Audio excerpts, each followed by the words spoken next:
Ever feel like your school has a secret?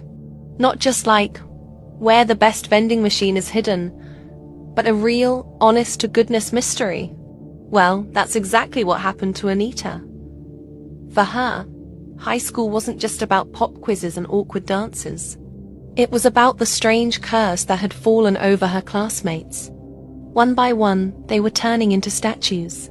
Not like a fun game of freeze tag, but cold, silent stone. Everyone was terrified. The teachers told them to stay calm. But how can you stay calm when your best friend is now a garden ornament in the school courtyard? Anita, however, wasn't the type to just sit back and watch. She was curious, maybe a little too curious for her own good.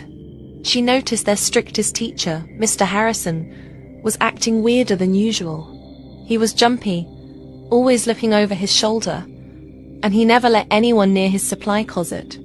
Naturally, that's the first place Anita decided to investigate.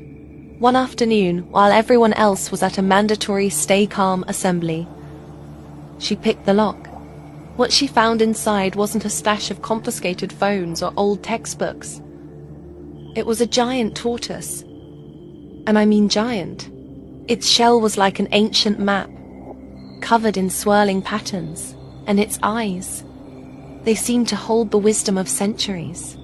Instead of screaming, Anita felt a strange sense of calm. The tortoise didn't seem dangerous. It just blinked slowly, munching on a piece of lettuce that was probably meant for Mr. Harrison's lunch. Anita sat down, right there on the dusty floor of the closet.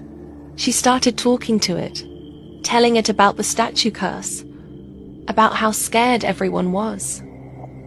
She named him Sheldon.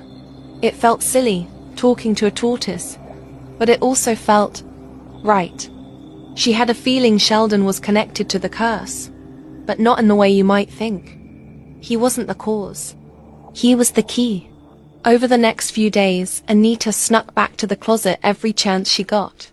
She brought Sheldon his favorite snacks, strawberries and dandelions. She'd read him stories from her literature class, and the more time she spent with him, the more she realized he was trying to communicate. He'd tap his foot in a specific rhythm, or nudge a dusty old book with his nose. It was a puzzle, a riddle left by someone long ago. While her classmates were frozen in fear, literally, Anita was forming the most unlikely friendship of her life. She didn't know how, but she knew that together, she and this ancient, lettuce-loving tortoise were going to break the curse. The clues started to come together.